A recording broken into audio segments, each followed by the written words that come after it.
Sir రండి sir మీకు tablets అన్ని ఇవ్వండి మేడం. మేడం మీ పేరు మేడం. మీకు నోటీస్ ఇస్తున్నాం సార్. అరెస్ట్ చేస్తున్నాం. నోటీస్ ఇస్తున్నాం. నోటీస్ తీసుకోండి మేడం. నోటీస్ తీసుకోండి మేడం. తీసుకోండి మేడం. మీరు అరెస్ట్ చేస్తున్నామని ఇన్ఫర్మేషన్ ఇస్తున్నాము. మేము ఏం రౌడీజం చేయలేదు సార్. అరెస్ట్ చేస్తున్నాము అంటున్నాము.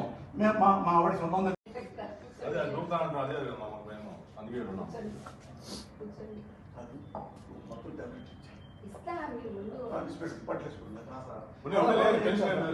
చూసుకుంటాం మేడం. ఆయన టేక్ కేర్. ఆయన అన్ని విషయాలు మేము జాగ్రత్త చూసుకుంటాం. అమ్మా ఆయనకి టాబ్లెట్స్ అయ్యేవో తెలియదండి. అన్ని నేనే ఇస్తాను.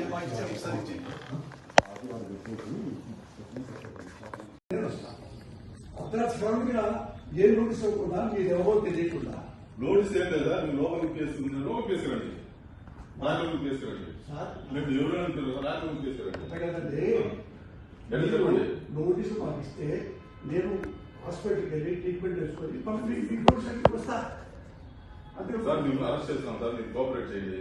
లేదంటే మీరు కంప్లైంట్ చేయాల్సి వస్తుంది. అంతే మా డ్యూటీకి చేతులు ఒకటి వినండి సార్. ఆపరేషన్ మా కోఆపరేషన్ చేయండి. మీరు పేషెంట్ కూడా ఆపరేషన్ చేయాలా? పేషెంట్ కొన్ని వీడియో తీసుకున్నారండి. మేము చూస్తున్నాం. మీరు రండి. మా ఇల్లు కూర్చోండి. మీరు రండి. కోఆపరేట్ చేయండి. చేపడతారండి. పోలీసు మీ ఇంటి కదా కేసు ఉంటే ఎవరింటికైనా ఎక్కడైనా జమ్మూ కాశ్మీర్ టు ఇండియాలో ఎక్కడైనా మీరు అరెస్ట్ చేసే అధికారం మాకు ఉంది. మేము ప్లీజ్ చెప్పేది రండి.